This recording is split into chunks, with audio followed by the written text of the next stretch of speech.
This is your girl Alex, and welcome back to my channel. Today's video, we're going to get right into 3 ways, well really 3 steps on how you can heal from heartbreak. See, many of us have experienced heartbreak at least once or maybe even twice in your lifetime, and each time feels like gut-wrenching, like how can I move forward? How did I get past this before? So here are some 3 easy, quick, but they're going to take some work, steps that you can use to get through these. So step 1 is to allow yourself to experience whatever emotions that you are feeling. It's so important that we acknowledge our feelings, but submit them to God. So many times we want to be like, I don't want to feel this way. I'm not going to acknowledge it. I'm just going to push it to the side. But that's not healthy, because that's suppressing how you feel, which is just going to cause you to have rooted issues of bitterness or rejection, hurt. And we don't want that. We want to be healthy people, because healthy people get into healthy relationships, which create healthy marriages. So we're not going to have any unhealthy things going on. So what we're going to do is, 1, we are going to acknowledge how we feel and submit that to God. You can do that by praying about it, journaling about it, speaking to maybe a counselor about how you feel, but acknowledge your emotions. But don't stay there. It's so key. Do not stay there. Don't allow yourself to stay in that moment for like 10 days. No, we're going to set a time frame, a healthy time frame for you. I know for myself, what I do is like, okay, Alex, you got 24 hours. 24 hours to feel how you feel, to cry, to be angry, to do whatever I got to do, to get it out and submit it to God. And after those 24 hours, I tell myself, okay, this is the situation. Let's move forward. It's time for me to move forward, because it's so unhealthy for us to stay stuck in that hurt, in that feelings of rejection, to stay in that place. So allow yourself to first acknowledge it, because that's healthy to say, hey, this is how I'm feeling. But 2, set a healthy time frame so you can move past it and not stay there, because that's when you get, again, those roots of bitterness and rejection and hurt. And that's when the enemy can really come in and attack you and really start attacking your identity. Like, see, nobody wants you. And that is not the truth, honey. So we're going to acknowledge our feelings, submit them to God, and then set a healthy time frame to move forward. You ready for number 2? Number 2 is, it is time to get busy. So we've acknowledged our feelings, we submitted them to God, we set a healthy time frame, so we're out of it. Now it's time for you to do something. It's time for you to either, if you're in school, focus on school. How can I get straight A's this semester?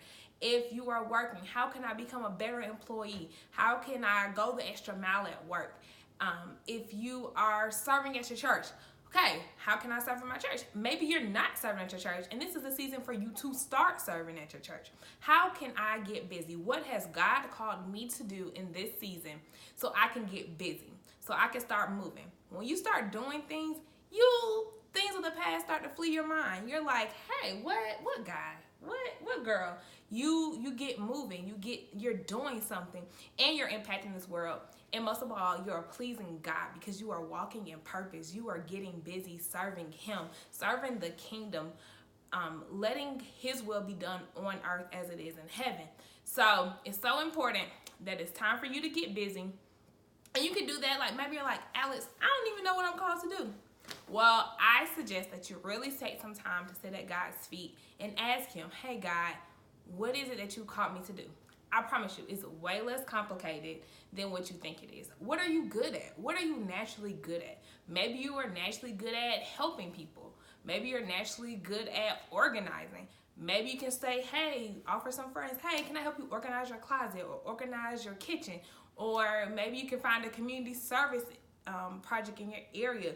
I know for me personally, I go on United Way of Atlanta's website, and I locate projects in my area so I can start serving my community, so I can get back busy, so I can start doing the things that I truly enjoy doing and that I love.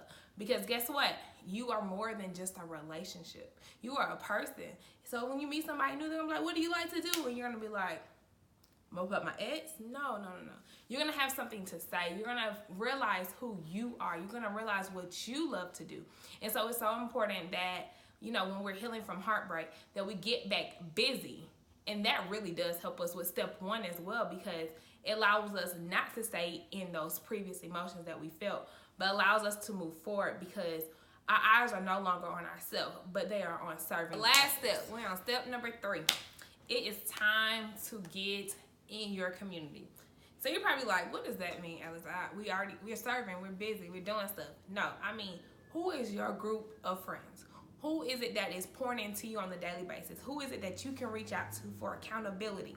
It's so important in these times when we're going through heartbreak that we are really in connection with our community, with our friends, with our small groups. Because it's so easy at this point for how you feel to pull you backwards. I know those feelings, girl. It's Saturday night and you really want to text him. No, that's when you text your community. That's when you text your friend. This is when you get into y'all group chat, y'all group me messenger, and say, hey y'all, this is how I'm feeling. You need a core group of friends who you can be honest with, who you can say, this is how I feel, I need y'all's help. Can y'all pray for me? Can you hang out with me? Maybe it's time for you to start having if you have some other single girls, have some sleepovers at home. If you have some other single guy friends, maybe y'all can go play basketball together when you want to go text her. It's other things you can do, but it's so important. Community allows you to have accountability. And accountability is what we need to mature and to grow. So if you are ready to get past this heartbreak, these are the 3 things that you need. You need to allow yourself to acknowledge your emotions and then set a healthy time frame to get past it. Like, hey, I'm not going to live here anymore. I'm not going to dwell in this sad place. Number 2, get busy. What has God called you to do in this season? And you need to start doing it. There's people who are waiting on your obedience. And then number 3, get community. Get around some people who you can really, really, really be honest with and who you know are going to hold you accountable to help you grow in this season. So those are the 3 things you need to heal from your heartbreak. So I'm so excited for you as you process through this heartbreak. I promise you, I understand. I have been there countless times. So I know that it feels like you can't move forward, but I promise you, you can. And this is your season to start thriving. This is your season to level up. This is your season to shine. So we're going to take this heartbreak and we're going to use it for our good, just like God does. We're going to say, hey, God, how can I use this for my good? How can I move forward? How can I use this as a catalyst to move forward in life? We're not going to let it hold us back. We're not going to give the enemy room to come in and plant seeds of doubt and rejection. No, we're not. We're going to get up. We are going to acknowledge our feelings. We're going to submit them to God. We're going to move forward from those feelings in a healthy time frame.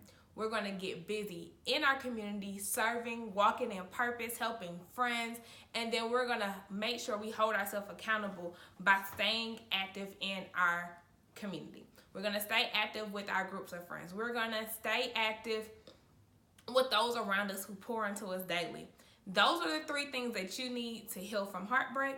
I hope this helped you guys. If you have any other suggestions of maybe how you have healed for heartbreak, please leave it down below in the comments. And if any of these help you, please like this video. Please share with a friend if you know anyone this can help. I love you guys tremendously. Thanks for watching.